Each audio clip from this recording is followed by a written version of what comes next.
as the fuselage itself. Naturally, it is possible that someone is playing a cheap Photoshop trick on Americans by manipulating the video, so it would probably be a good idea to confirm this strange flash by using the video from the major news agencies and slowing it down yourself, as did I. This would sure go a long way in determining whether the official White House conspiracy theory where 19 freedom-hating hijackers with box cutters was indeed the correct version, or if someone else may be sitting back and laughing at our gullibilities.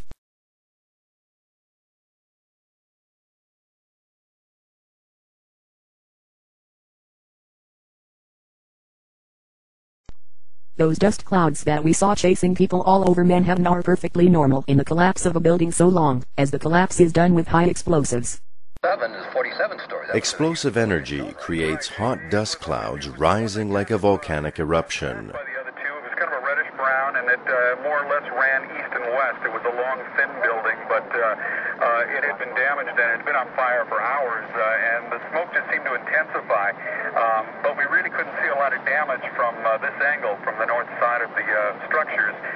That's why everybody was so surprised when all of a sudden it just fell. Now, the other thing, too, we presume it has been burning for some time. As you indicated, there was nobody inside, and we hope no danger to anybody when it went down. Well, that's the thing, is that when number two went down, I don't think...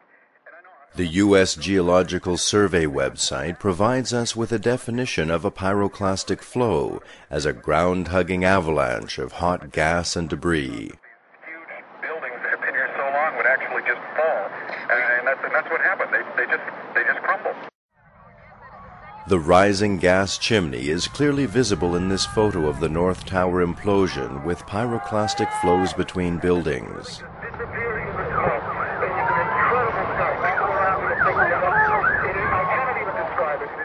The cauliflower shape of the debris clouds is a telltale sign of pyroclastic flows generated by massive explosions typical of volcanic eruptions and controlled demolitions.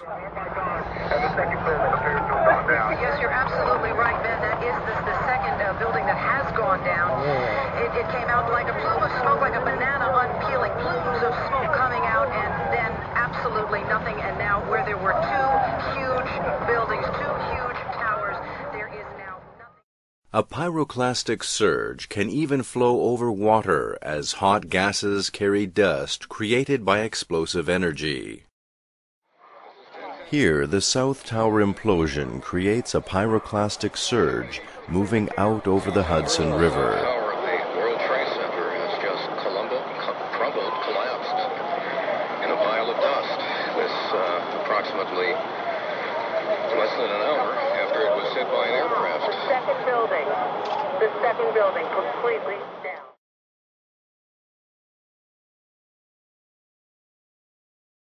People starting to run away from the scene, and I turned in time to see what looked like a skyscraper implosion. Looked like it had been done by a demolition crew. The whole thing just collapsing down on itself, and another big, huge plume of gray and white smoke shooting up into the air, and then more of the smoke billowing up the street here. Once again, our definition of a pyroclastic flow. Hot gases carrying dust and debris flow along the ground with a fluid motion. It requires explosive energy to generate the necessary heat, dust, and debris.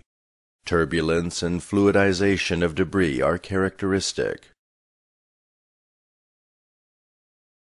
Indeed, until September 11th only volcanic eruptions and high explosives have been able to achieve this pulverizing of material into a pyroclastic flow.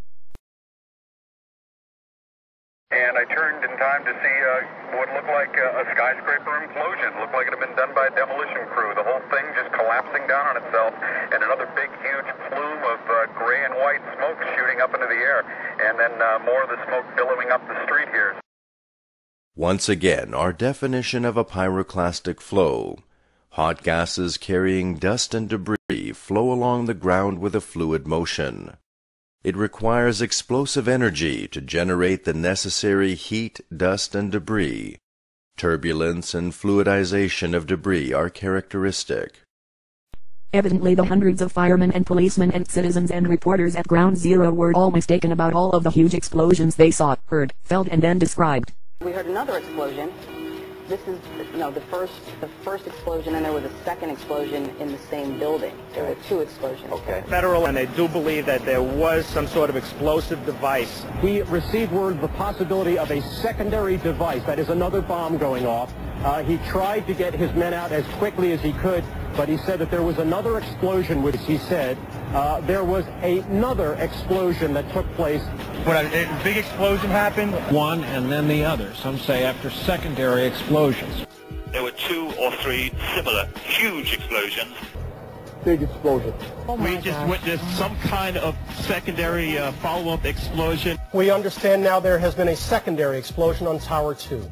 There was another major explosion. An explosion. For a moment, we heard a big explosion coming down. Huge explosion that we all heard and felt. I heard a second explosion. John, just seconds ago, there was a huge explosion and it... Explosions that took place in and around the towers just before and while the towers were collapsing. What did we do? We made it outside. We made it about a block.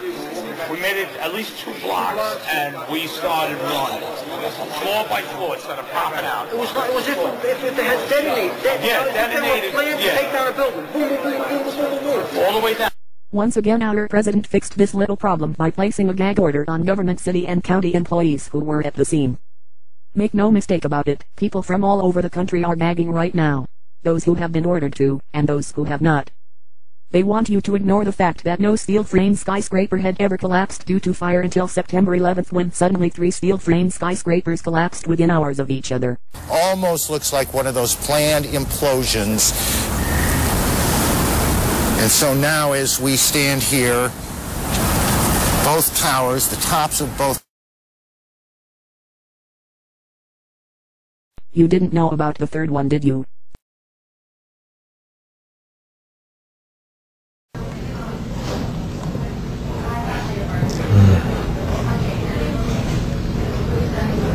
It's amazing. Amazing, incredible, pick your word. For the 3rd time today, it's reminiscent of those pictures we've all seen too much on television before, when a building was deliberately destroyed by well-placed dynamite to knock it down. They want you to ignore other steel frame skyscrapers that had fires burning in them that were much hotter and burned many hours longer, completely gutting the entire building.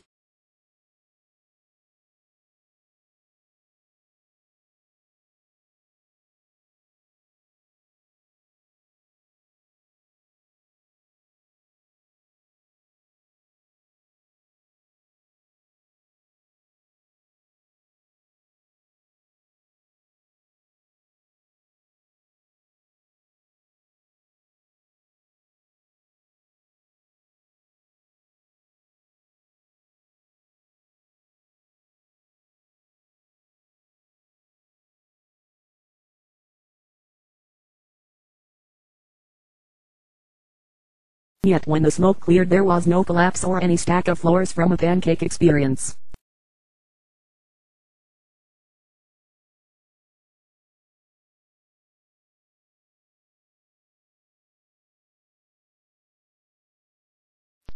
They want you to believe them when they tell you that 47 separate steel columns which made up the core of the building was actually a hollow steel shaft.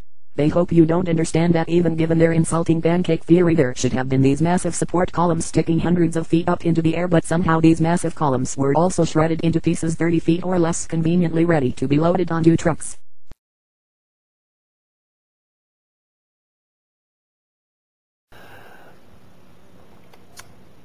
The other problem is what happened to the 47 massive steel columns On the shafts formed by the core columns that constituted the core of each of these twin towers. They were the weight-bearing structures of each tower. Those 47, even if the pancake theory were true, those 47 steel beams should have been sticking up at least several hundred feet into the air. Just like the old phonographs, where sometimes the 78 records would collapse, but the spindle's still sticking up in the air. You should have had 47 spindles still sticking up in the air.